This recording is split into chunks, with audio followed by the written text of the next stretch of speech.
श्रोतेहो नमस्कार. अखिल महाराष्ट्र इतिहास परिषदेचे 33वे राष्ट्रीय अधिवेशन यंदा सिंधुदुर्ग जिल्ह्यातील कणकवली कॉलेज कणकवली इथं दिनांक 16 आणि 17 जानेवारी 2026 रोजी आयोजित करण्यात येत आहे. महाराष्ट्राच्या इतिहास अभ्यासाच्या दृष्टीने अत्यंत महत्त्वाच्या समजल्या जाणाऱ्या या राष्ट्रीय अधिवेशनाच्या निमित्तानं आज आपल्या सोबत आहेत या अधिवेशनाचे समन्वयक, कणकवली कॉलेजचे इतिहास विभाग प्रमुख, नव्या पिढीतील अभ्यासक आणि साहित्यिक तसेच मुंबई विद्यापीठाच्या सिनेटचे सदस्य डॉक्टर सोमनाथ कदम सर.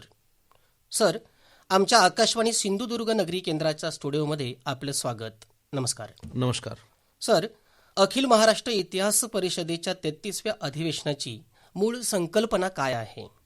अखिल महाराष्ट्र इतिहास परिषद ही महाराष्ट्रातील इतिहास अभ्यासकांची, प्राध्यापकांची, शिक्षकांची एक विषयाची स्वायत्त अशा पद्धतीची संस्था आहे.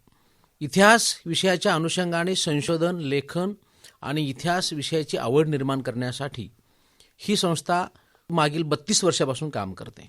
त्यासाठी दरवर्षामध्ये एक राष्ट्रीय अधिवेशन आयोजित केलं जातं आणि या राष्ट्रीय अधिवेशनामध्ये इतिहासाचे जे मुख्य प्रकार आहेत, प्राचीन विभाग, मध्ययुगीन विभाग, आधुनिक विभाग, या 3 विभागाच्या अनुषंगाने लेखक, प्राध्यापक, अभ्यासक, संशोधक हे विविध इतिहासाच्या विषयावरती संशोधन पेपर लिहितात, ते सादर करतात आणि ते सादर झालेले दर्जेदार शोधनिबंध इतिहासाच्या मासिकामध्ये प्रसिद्ध केले जातात, की ज्यामुळं भारताच्या एकूणच इतिहासाला महाराष्ट्राच्या इतिहासाची चांगल्या पद्धतीने वैविध्यपूर्ण संशोधनपर माहिती संशोधकांना, अभ्यासकांना विद्यापीठातील ग्रंथालयांसाठी उपलब्ध होते.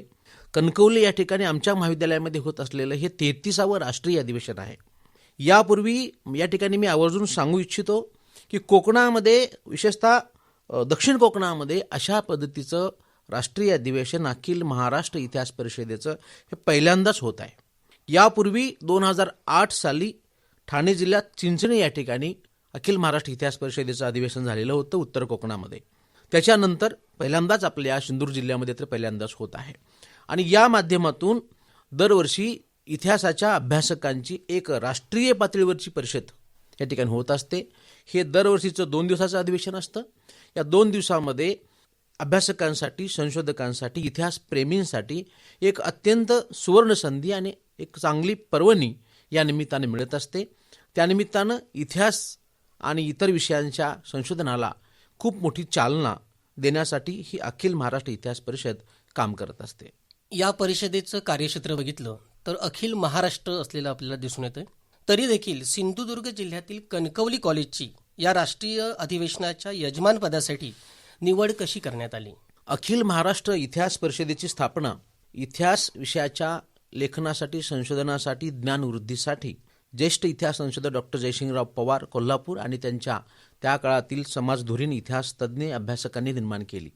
त्याचा उद्देश असा होता की त्या ठिकाणी दरवर्षी इतिहासाच्या अभ्यासकाच्या चिंतन झालं पाहिजे, एकत्र येऊन विचारमंथन झालं पाहिजे, संशोधन चर्चा झाली पाहिजे.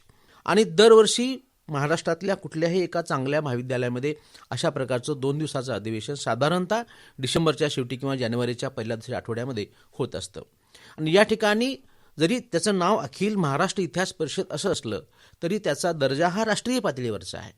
आणि मग महाराष्ट्राच्या बाहेरून सुद्धा त्या ठिकाणी अभ्यासक, प्राध्यापक येत असतात. आणि मग भूमिका अशी असते की दरवर्षी ते अधिवेशन वेगवेगळ्या विभागामध्ये झालं पाहिजे. मध्ये कधी पश्चिम महाराष्ट्रामध्ये, कधी विदर्भामध्ये, कधी मराठवाड्यामध्ये अशी ती भूमिका असते, ज्या निमित्तानं व्यापकता वाढली पाहिजे. परंतु कोकणामध्ये अशा पद्धतीचं अधिवेशन हे 2008 साली चिंचणी या ठिकाणी झालं. त्याच्यानंतर मात्र इथं झालेलं नव्हतं. विशेषतः आपल्या रायगड, रत्नागिरी, सिंधुदुर्ग या 3ही जिल्ह्यामध्ये आतापर्यंत अधिवेशन झालेलं नव्हतं. परंतु या निमित्तानं पहिल्यांदाच संधी आमच्या कणकवली महाविद्यालयाने ही संधी मागितली आणि मी अखिल महाराष्ट्र इतिहास परिषदेच्या कार्यकारी मंडळाचा सदस्य असल्याने ती भूमिका मी घेतली की आमच्या महाविद्यालयामध्ये कोकणात हे अधिवेशन झालं पाहिजे. आणि यासाठी आमच्या शिक्षण प्रसारक मंडळाचे पदाधिकारी सन्माननीय कामत साहेब असतील, सन्माननीय खोत साहेब असतील, सन्माननीय तवटे साहेब असतील, आदरणीय साळुंखे मॅडम आहेत, वळंजू साहेब आहेत, आमचे डेगवेकर साहेब आहेत आणि सर्व आमचे संस्था विश्वस्ती या सर्वांनी आम्हाला प्रोत्साहन दिलं की तुम्ही या ठिकाणी घ्या. आणि आमच्या महाविद्यालयाचे प्रभारी प्राचार्य युवराज महालिंगे हे या अधिवेशनाचे मुख्य आयोजक आहेत आणि मी त्या ठिकाणी स्थानिक समन्वयक किंवा स्थानिक सचिव या नात्यानं भूमिका पाहतो आहे. माझ्यासोबत सर्व प्राध्यापक आणि कर्मचारी बंधू आहेत. आम्ही हे दिव्य उचललं कारण कणकवलीसारख्या ग्रामीण भागामध्ये अशा पद्धतीचं अधिवेशन घेणं हे तसं कठीण काम आहे आणि ते होतं. जवळपास आता या ठिकाणी जवळजवळ 350 प्रतिनिधी भारतातून, महाराष्ट्रातून, दुबईहून सुद्धा काही प्रतिनिधी येणार आहेत. आणि हे या सर्वांची निवास व्यवस्था, भोजन व्यवस्था, 2 दिवसाची सर्व व्यवस्था सगळं पाहणं हे कणकवली महाविद्यालयामध्ये ते अत्यंत चांगल्या पद्धतीनं आम्ही आयोजित केलेलं आहे. आणि मला वाटतं की या निमित्ताने कोकणासाठी, सिंधुदुर्ग जिल्ह्यासाठी एक राष्ट्रीय पातळीवरची फार चांगली संधी या निमित्तानं कणकवली कॉलेजच्या या राष्ट्रीय अधिवेशनाच्या निमित्तानं होणार आहे. सर, सिंधुदुर्ग जिल्ह्याची ऐतिहासिक पार्श्वभूमी आणि सांस्कृतिक वारसा तसंच प्रथा परंपरा लक्षात घेता हे अधिवेशन कितपत अर्थपूर्ण होणार आहे? विषय असा आहे की हे अखिल महाराष्ट्र इतिहास परिषदेचे अधिवेशन म्हणजे केवळ एक कार्यक्रम नसतो, तर ज्या ज्या ठिकाणी अधिवेशनं होतात त्या त्या विभागाचा, त्या त्या प्रांताचा, त्या त्या विभागाचा इतिहास त्या निमित्तानं पुनर्जीवित होत असतो. आणि म्हणून ही एक ऊर्जा असते इतिहास अभ्यासकांना, इतिहासाला आणि स्थानिक संस्कृतीला सुद्धा. आपल्या जिल्ह्याचं वैशिष्ट्य असं आहे की सिंधुदुर्ग हा जिल्हा पर्यटन जिल्हा तर आहेच आहे आत्ता अलीकडच्या भाषेमध्ये, परंतु त्याच्याही पूर्वी हा एक हेरिटेज डिस्ट्रिक्ट आहे. इतिहासाची स्मारके पर्यटनाचा हा जिल्हा आहे. ऐतिहासिकदृष्ट्या अत्यंत समृद्ध असा हा जिल्हा आहे. छत्रपती शिवाजी महाराजांच्या पदस्पर्शाने पावन झालेली ही सिंधुदुर्गची भूमी आहे. आणि संपूर्ण मराठा आरमाराचा केंद्रबिंदू असलेला सिंधुदुर्ग आपल्या जिल्ह्यात आहे. आणि त्या ठिकाणी किल्ले आपण जर पाहिलं तर कमी अधिक महत्त्वाचे असे 38 किल्ले आपल्या जिल्ह्यात आहेत. अत्यंत चांगली प्राचीन मंदिरं या ठिकाणी, आपल्या वालावलचं मंदिर असेल किंवा आपल्या कुणकेश्वरचं मंदिर असेल किंवा अजून खारेपाटणचं मंदिर असेल, अशी काही जुनी मंदिरं या ठिकाणी फार महत्त्वाची आहेत. तिथले मूर्तिशिल्प आहे. त्याचबरोबर अलीकडे सापडलेली जी कातळशिल्प आहेत, इतिहासाच्या संशोधनाला नवी दिशा देणारी ही कातळशिल्प आहेत. हा सगळा इतिहास आहे. या ठिकाणची संस्कृती असेल, खाद्य संस्कृती असेल, या ठिकाणच्या लाकडाच्या खेळण्या असतील, या ठिकाणची धार्मिक संस्था, स्मारकं असतील, म्हणजे इतिहासाची जे काही उपविभाग आहेत ह्या सगळ्यांचा अभ्यास होणं, त्याच्यावरती संशोधन होणं आणि त्याला एक मंच उपलब्ध करून देणं, त्याला व्यापकता, प्रसिद्धी, त्याचा प्रसार होणं आवश्यक असतं. आणि मग ही संधी असते अखिल महाराष्ट्र इतिहास परिषदेच्या अधिवेशनानिमित्त कोकणातील इतिहासाला उजाळा देण्यासाठी, येथील संस्कृतीला अधिक प्रसार करण्यासाठी आणि आपल्या जिल्ह्याला पर्यटन वाढीसाठी एक अत्यंत भक्कम असा मंच निर्माण होण्यासाठी, केवळ भारतातच नव्हे तर भारताच्या बाहेर सुद्धा सिंधुदुर्गातील हा इतिहास, सिंधुदुर्गातील ही स्मारकं जिवंत राहण्यासाठी आणि त्याला ऐतिहासिक पर्यटनाला म्हणजे हेरिटेज टुरिझम ज्याला आपण म्हणतो, त्याला अधिकात अधिक चालना देण्यासाठी हे राष्ट्रीय अधिवेशन अत्यंत प्रेरणादायी, उत्साहवर्धक ठरणार आहे. आणि म्हणून ही काळाची गरज आहे. या निमित्तानं एक इतिहासाचं, संस्कृतीचं, इथल्या लोकजीवनाचं, इथल्या खाद्यसंस्कृतीचं एक ग्लोबल पातळीवरचं एक मार्केटिंग सुद्धा या निमित्तानं होऊ शकतं. आणि म्हणून या भागामध्ये अधिवेशन होणं हे अत्यंत महत्त्वाचं आहे. हा खरं तर हा दुर्मिळ आणि ऐतिहासिक क्षण आहे. अशा पद्धतीचा क्षण आपल्या जिल्ह्यात या निमित्तानं येतोय, ही मला वाटतं जिल्हावासियांसाठी, कोकणवासियांसाठी सुद्धा अत्यंत अभिमानाची गोष्ट आहे. अर्थात सिंधुदुर्ग जिल्ह्यातील सांस्कृतिक वारसा, प्रथा परंपरा यांचा ग्रामीण ते आंतरराष्ट्रीय पातळीवरील प्रचार प्रसार, देवाणघेवाण होण्यासाठी ही इतिहास परिषद तेवढीच महत्त्वाची ठरणार आहे. निश्चित. सर, अधिवेशन म्हटलं की विचार मंथन, विचारांची देवाणघेवाण होत असते. मग या अधिवेशनामध्ये कोणकोणत्या विषयावरील शोध निबंध सादर होणार आहेत? अखिल महाराष्ट्र इतिहास परिषदेच्या या परिषदेचं एक वेगळं वैशिष्ट्य आपल्या कोकणामध्ये होणाऱ्या, कारण या ठिकाणी मोठ्या प्रमाणामध्ये स्थानिक इतिहासाला प्राधान्य देणारे पेपर्स आलेले आहेत. म्हणजे आमच्या इतिहासाचे जे काही शोधनिबंधाचे प्रकार आहेत, प्राचीन विभाग, मध्ययुगीन विभाग, आधुनिक विभाग, स्त्रीवादी विभाग, स्थानिक इतिहास, तर त्याच्यामध्ये कोकणातील, आता कोकणामध्ये परिषद असल्यामुळे कोकणातील अनेक प्राध्यापकांनी, संशोधकांनी, अभ्यासकांनी लिहिलेलं आहे. त्याचे शोधनिबंध आलेले आहेत आणि ते कोकणातील इतिहासाला, संस्कृतीला, अभ्यासाला चालना देणारे आहेत. त्याचबरोबर अखिल महाराष्ट्र पातळीवरचे सुद्धा या ठिकाणी अभ्यासक येणार आहेत.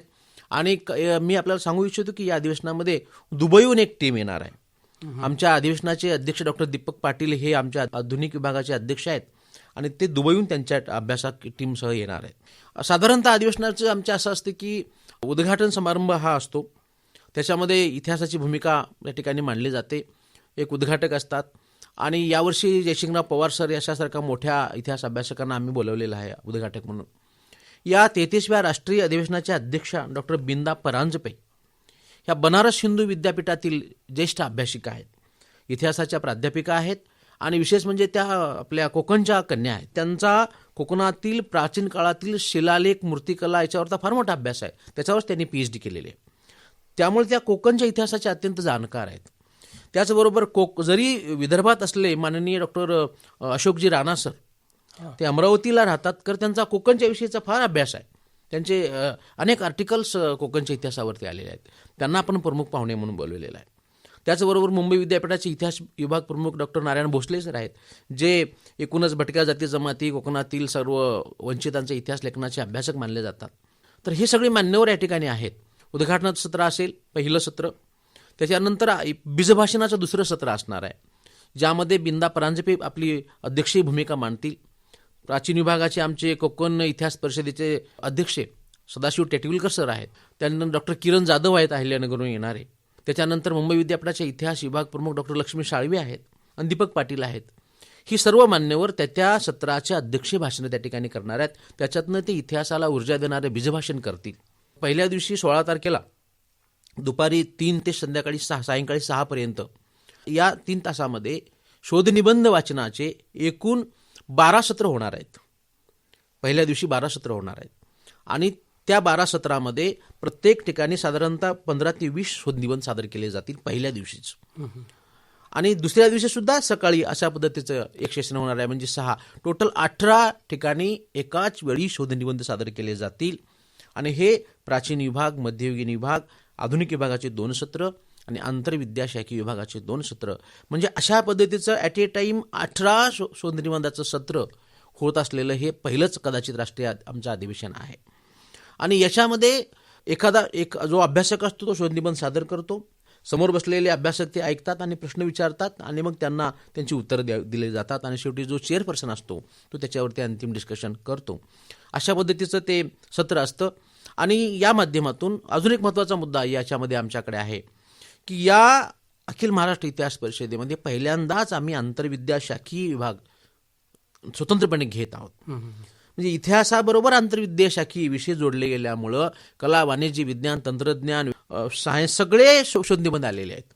म्हणजे आता इथून पुढच्या कालखंडामध्ये कुठल्याही एकल विषयाला महत्त्व न राहता आंतरविद्याशाखी शाखेलाच महत्त्व प्राप्त होणार आहे. हा एक महत्त्वाचा संदेश या राष्ट्रीय अधिवेशनातून जाईल. या निमित्तानं आम्ही वेगवेगळे त्या ठिकाणी उपक्रम आयोजित करणार आहोत आणि एक जिल्ह्यामध्ये ऐतिहासिक वातावरण त्या निमित्तानं आत्तापासून तयार झालेलं आहे. अर्थात या अधिवेशनात विचार मंथन करताना इतिहासाच्या प्राचीन विभाग, मध्ययुगीन विभाग, आधुनिक विभाग, इतिहासातील स्त्रियांची कामगिरी, वंचित घटकांची कामगिरी, शिलालेख असतील, इतर घटकांचा विचार इतिहासाच्या दृष्टीने होणारच आहे. त्याचबरोबर आंतरविद्याशाखीय विषयांना देखील यामध्ये प्राधान्य देण्यात आलेलं आपल्याला दिसून येत आहे. सर, या अधिवेशनाच्या माध्यमातून सिंधुदुर्ग जिल्ह्याच्या ऐतिहासिक ठेव्याचे राष्ट्रीय पातळीवरील कसे अधोरेखन होईल? जसं मी मगाशी म्हणालो की अखिल महाराष्ट्र इतिहास परिषद हा एक राष्ट्रीय मंच आहे. या ठिकाणी येणारे अभ्यासक हे अकॅडमिक परिषदेसाठी तर येतातच येतात, परंतु या ठिकाणी मुद्दाम सांगतो की आलेल्या साधारणतः 300 अभ्यासकामध्ये 200 अभ्यासक हा जिल्हा पाहणार आहेत. म्हणजे त्या निमित्तानं ते जिल्ह्याच्या इतिहासाच्या स्मारकांना भेटी देणार आहेत. म्हणजे ही एक संधी या निमित्तानं ते येत आहेत आणि त्या निमित्तानं काय होतं, ते तिथं जातात, ऐतिहासिक स्मारकं पाहतात. त्या ठिकाणी मग ऐतिहासिक पर्यटनाला, स्मारकी पर्यटनाला पुढे भविष्यकाळामध्ये संधी होते. म्हणजे प्रसार होण्याचं एक माध्यमच आहे हे. त्याचबरोबर या ठिकाणी जे शोधनिबंध सादर केले जाणार आहेत ते शोधनिबंध त्या ठिकाणी त्या आलेल्या सगळ्या अभ्यासकांमध्ये चर्चा, संवाद होतो आणि मग आपल्या जिल्ह्याच्या इतिहासाविषयी एक आवड निर्माण होते, जिज्ञासा निर्माण होते. आलेले जवळपास पर्यटक सगळे सिंधुदुर्ग किल्ल्याला भेट देणार आहेत, विजयदुर्ग किल्ल्याला भेट देणार आहेत, या ठिकाणी जी कातळशिल्प आहेत त्या कातळशिल्पाला भेट देणार आहेत आणि त्या ठिकाणी तिथं जाऊन ते स्वतः अधिक अभ्यास करणार आहेत. म्हणजे आता इथंच त्या शोधनिबंध सादर करतील, कदाचित पुढच्या वेळी कोणी चेन्नईमध्ये करेल, कोण कोलकात्यामध्ये करेल, कोण दिल्लीला कोण करेल, काही लोक दुबईला सुद्धा शोधनिबंध सादर करतील. म्हणजे हा एक अशा पद्धतीचं ग्लोबल मार्केटिंग म्हणूया हेरिटेजचं, हिस्ट्रीचं आपल्या जिल्ह्याच्या, ते ह्या निमित्तानं होणार आहे.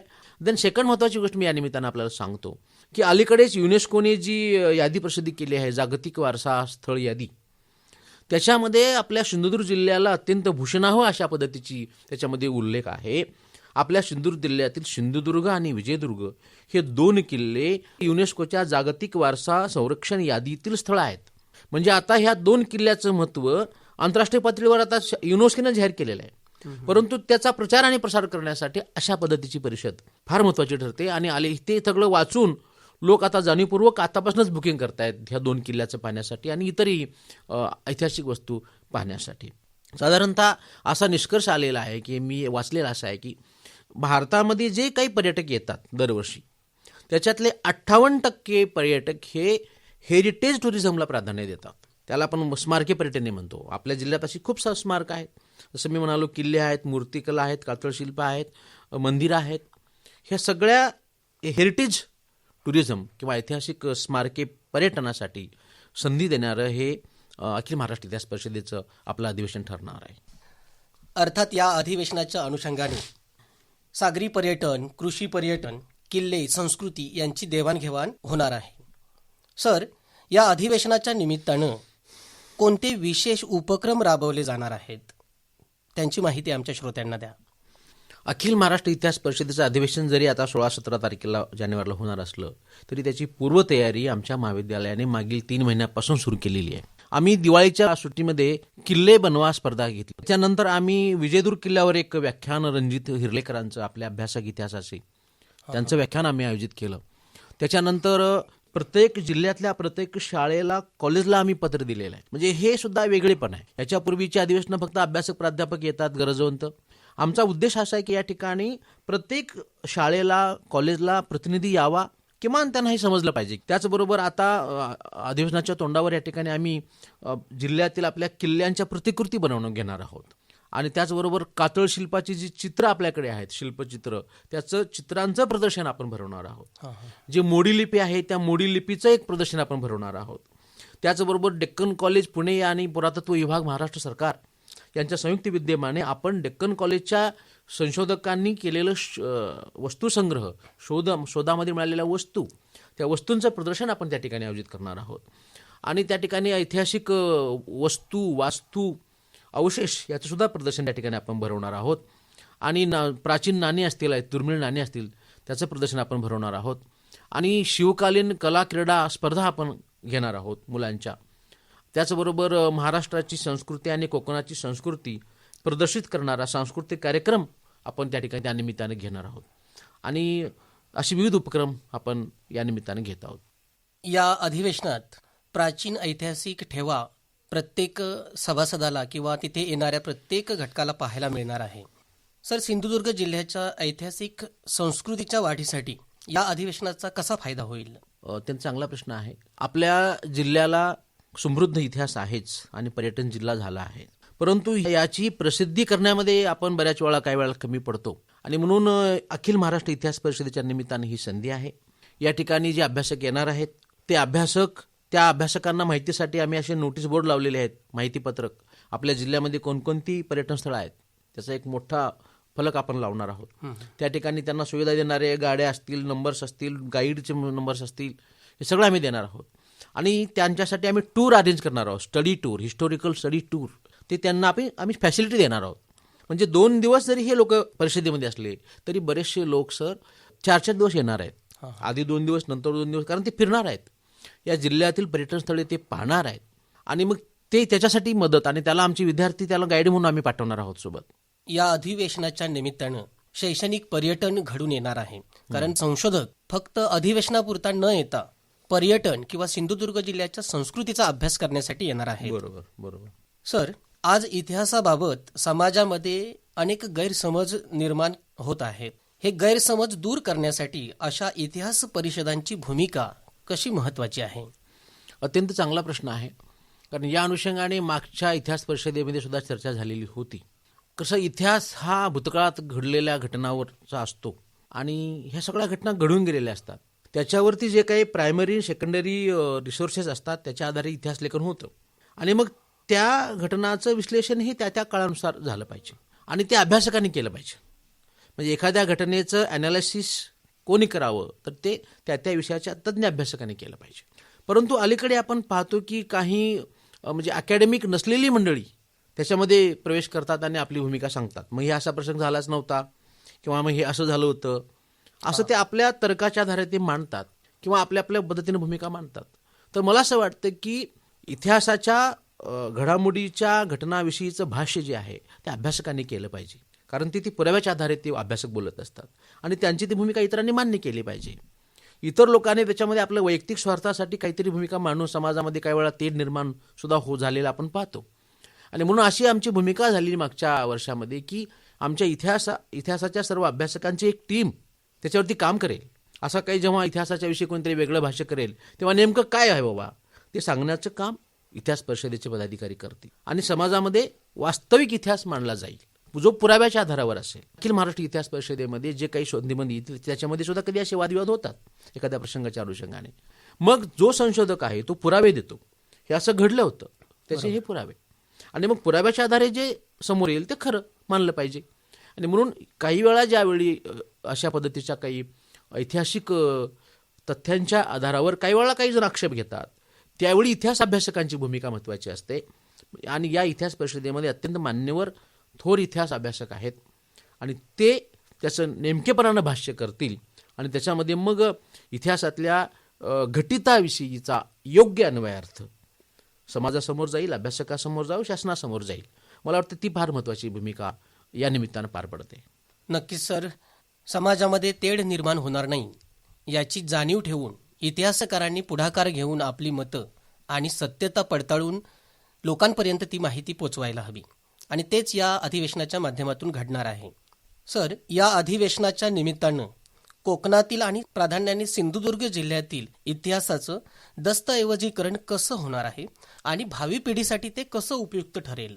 साधारणतः इतिहास हा विषय असा आहे की तो सर्व लोकांना प्रेरणा देत असतो आणि आमच्या महाविद्यालयाने तर इतिहास विषयाच्या अनुषंगाने बऱ्यापैकी काम केलेलं आहे. आमच्या महाविद्यालयामध्ये अगदी 2 वर्षापूर्वी कोकण इतिहास परिषदेचं राष्ट्रीय अधिवेशन झालेलं होतं आणि त्या राष्ट्रीय अधिवेशनामध्ये कोकणातील संपूर्ण इतिहास चांगल्या पद्धतीने तो आम्ही पुनरुज्जीवित केला. त्याच्यानंतर हे अखिल महाराष्ट्र पातळीवरचं अधिवेशन आहे, म्हणजे महाराष्ट्रातल्या ज्या काही महत्त्वाच्या बॉडी आहेत हिस्ट्रीच्या त्याचे दोन्ही अधिवेशनं आपल्या महाविद्यालयामध्ये होत आहेत. आणि त्यानिमित्तानं कसं असतं, ज्या ठिकाणी अधिवेशन होतं त्या अधिवेशनाच्या स्थानिक इतिहासाला संधी मिळते, कारण स्थानिक अभ्यासक स्थानिक विषय घेतात. म्हणजे लोक आता टिपिकल विषयापेक्षा स्थानिक इतिहासाला आपल्या वाडीचा, आपल्या गावाचा, आपल्या जिल्ह्याचा अभ्यास करतात. आणि आमच्याकडे आलेले शोधनिबंध जर आम्ही पाहिले तर या ठिकाणी बऱ्याच लोकांनी स्थानिक पातळीवरती लिहिलेलं आहे. कोकणातील काही महत्त्वाचे त्याच्यामध्ये लेख आहेत, आपल्या जिल्ह्याचे काही महत्त्वाचे लेख आहेत, आर्टिकल्स आहेत. तर ते या निमित्तानं आता राष्ट्रीय मंचावर सादर केले जातील आणि त्या निमित्तानं राष्ट्रीय पातळीवर चर्चा होईल. म्हणून एक बेस तयार करण्यासाठी या अखिल महाराष्ट्र इतिहास परिषदेच्या निमित्ताने एक संधी या निमित्ताने मिळते. सर, या अखिल महाराष्ट्र इतिहास परिषदेच्या 33व्या अधिवेशनाची रूपरेषा नेमकी काय असेल? हे आमचं 2 दिवसाचं राष्ट्रीय अधिवेशन आहे. 16 तारखेला सकाळी 9 पासून कार्यक्रम सुरू होतील. 9 ते 9:30 आम्ही शिवकालीन कला क्रीडा प्रदर्शन आयोजित केलेलं आहे. विद्यामंदिरच्या ग्राउंडवर साधारणतः 2-3 हजार मुलांच्या समवेत हे होईल. त्याच्यानंतर आमच्याकडे जे वेगवेगळ्या प्रकारची 12 प्रदर्शनं आम्ही लावलेली आहेत, त्या सगळ्या प्रदर्शनांचं उद्घाटन मान्यवरांच्या हस्ते होईल. त्यानंतर उद्घाटन समारंभ होईल. त्याच्यानंतर बीजभाषणाचं सत्र होईल. त्याच्यानंतर त्या दिवशी 2 शोधनिबंधाचे सत्र होतील आणि त्या दोन्ही सत्रामध्ये ॲट ए टाईम 6 ठिकाणी, म्हणजे 3ऱ्या सत्रामध्ये 6 ठिकाणी आणि 4थ्या सत्रामध्ये 6 ठिकाणी शोधनिबंध वाचन आणि डिस्कशन होईल. त्याच्यानंतर सिंधुदुर्गाच्या कलेचं दर्शन घडून आणण्यासाठी सिंधुदुर्ग कला दर्शन नावाचा कार्यक्रम, सांस्कृतिक कार्यक्रम आपण आयोजित केलेला आहे. हे झालं पहिल्या दिवशी. दुसऱ्या दिवशी सकाळी काही ठिकाणी शोधनिबंध वाचन असेल आणि एक महत्त्वाचं मी आपल्याला मुद्दाम सांगतो की दुसऱ्या दिवशी सकाळी आम्ही कोकणातील कातळ शिल्प या विषयावरचं एक पॉवर पॉईंट प्रेझेंटेशन व्याख्यान ठेवलेलं आहे, जे सगळ्यांसाठीच आहे.